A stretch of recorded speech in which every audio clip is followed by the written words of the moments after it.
maanta banaanbaxan ballaaran ee ka dhacaya cadaada ee galmudug aan isugu soo aruurnay oo maanta uga banaanbaxayno maxamed cabdi xasan afweyne xiritaanka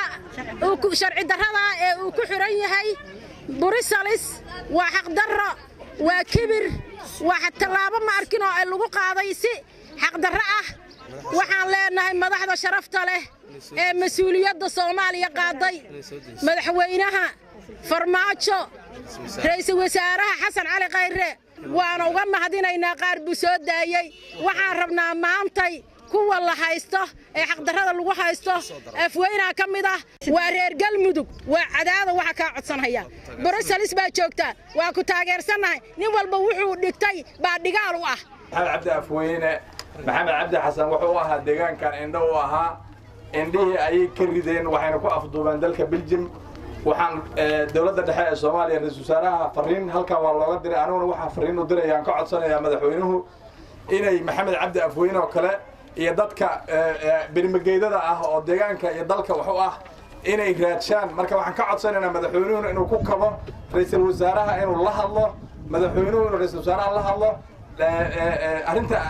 maxamed cabdi afweyne deegaankeena iyo galmudug oo dhan waxay u tahay fursad ay iyaga laftooda u tahay hadaad keentiin maxamed cabdi afweyne taariikhda inta aad nooshiin cimri daa'im annaga idin ballan qaadayna inaad dalkay dadka matashiin laakiin waa inaad arrintaas ayada gacantiina ku jirtaa mawaayicna la gala ballan waaye anigu waxaan ahay xogogaal waxaan ahaa rafiiqiisii la xirnaa waxaan ogahay dacwada ka dhanka ah maxamed cabdi inaysan ahayn mid xalaala waxaan ogahay qaabka loo maray xarigiisa inaysan xalaal ahayn waxaan ogahay qaabka loo process gareeyay ama maxkamadda loola tagay inaysan xalaal ahayn waxaan ogahay waxa lagu xukumay ama dambiga lagu xukumay inuusan ahayn mid xaq ah inuusan ahayn aan ogahay midda Belgium aan leeyahay waxay tahay kulay markii la gaaro oo ilaahayna gaarsiiyaan xisaabtami doonaa laakiin dawladda federaalka ah waxaan leeyahay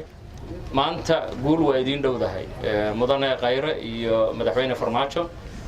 wafdiga uu ku joogo mudane Khayrena waxa weeye waa mid uu awoodi karo maanta inuu codsado uusan ka baqan sababtoo ah waxaan xog ogaal u ahay dacwada iyo sida ay ku socotay iyo processka ay ku socotayba inaysan ahayn mid jidkii saxda ahaa loo maray aysan ahayn sida la ajligeed waxaan ra'iisul wasaaraha si sharaf leh uga codsanayaa asoo tixgelinaya 10,000 kun ee qof ee maanta isu soo baxday inuu yiraahdo waxaan rabaa maxamed cabdi xasan oo ah muwaadin Soomaaliyeed in lagu soo wareejiyo haddii xukun u dhiman yahay iyo haddii xukun u dhinaynba lagu sharfo dawladuna waa kartaa oo waxaan aaminsanahay inay xaq u leedahay waa muwaadin Soomaaliyeed baasaboor Soomaaliyeedna haysta